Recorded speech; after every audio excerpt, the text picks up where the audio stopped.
যাই দেবেন অঙ্গে তাই যাবে সঙ্গে। আমার আপনার আশেপাশে এই কথাটা কাউকে না কাউকে তো নিশ্চয়ই বলতে শুনেছেন। বললে বিশ্বাস করবেন এটা এমন একটা কথা যার উল্লেখ গরুড় পুরাণ আর শ্রীমদ্ ভাগবত গীতাতে বারবার উঠে এসেছে। কিন্তু প্রশ্ন হলো কেন আর কিভাবে পুরাণের এই কথাটা বর্তমান সমাজের সঙ্গে ওতপ্রোতভাবে যুক্ত।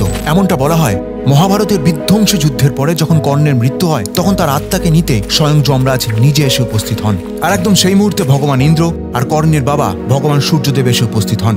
আর তারা যমরাজের কাছে প্রার্থনা করেন কর্ণের আত্মাকে যেন স্বর্গলোকে নিয়ে যাওয়া হয়। কারণ মহাভারতের পৃষ্ঠ উল্টালে দেখতে পারবেন কর্ণ এমন একটা চরিত্র যে নিজের সারাটা জীবন ধর্ম আর দানের মধ্যে দিয়ে কাটিয়েছিলেন। সেই কারণে অনেকে তাকে দানবীরও বলতেন। তিনি এতটাই দয়াশীল ছিলেন যে নিজের প্রতিপক্ষকেও পর্যন্ত অস্ত্র দান করে দিতেন। যমরাজ এই কথাটা স্বীকার করেন আর কর্ণের আত্মাকে সোজা স্বর্গলোকে নিয়ে যান। স্বর্গে পৌঁছানোর পরে কর্ণ যখন নিজের চোখ খোলে তখন সে দেখতে পায় তার চারপাশটা সোনা রূপো গহনা জহরত দিয়ে ভরপুর, কিন্তু অদ্ভুতভাবে খাবারের কোনো চিহ্ন পর্যন্ত নেই। এই অবস্থায় সে করুণভাবে ইন্দ্রের দিকে তাকিয়ে জিজ্ঞেস করে, আমি তো সারা জীবন শুধু দান করে এসেছি, যখন যার যা প্রয়োজন ছিল আমি নিজেকে উজাড় করে দিয়েছি, কিন্তু আমার পেট ভরার জন্য এখানে এক টুকরো খাবার পর্যন্ত নেই কেন?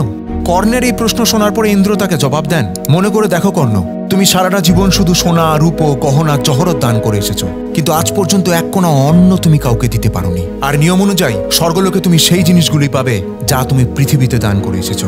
কর্ণ এই কথা শোনার পরে ইন্দ্রের কাছে হাত জোর করে অনুরোধ করে বলে তাকে যেন অন্তত একবার পৃথিবীতে যাওয়ার সুযোগ করে দেওয়া হয়। আর ভগবান ইন্দ্র তাকে শুধুমাত্র 14 দিন সময় দেয় পৃথিবীতে গিয়ে অন্ন দান করার জন্য। আর এমনটাও বলা হয় ঠিক এই ঘটনার পর থেকেই পিতৃপক্ষে শ্রাদ্ধ আর অন্নদানের অনুষ্ঠান চালু করা হয়, যাতে পৃথিবীতে প্রত্যেকটা মানুষ অন্নদান করেন আর স্বর্গে গিয়ে কোনো আত্মারই যেন ভোজনের জন্য অন্নের অভাব না হয়।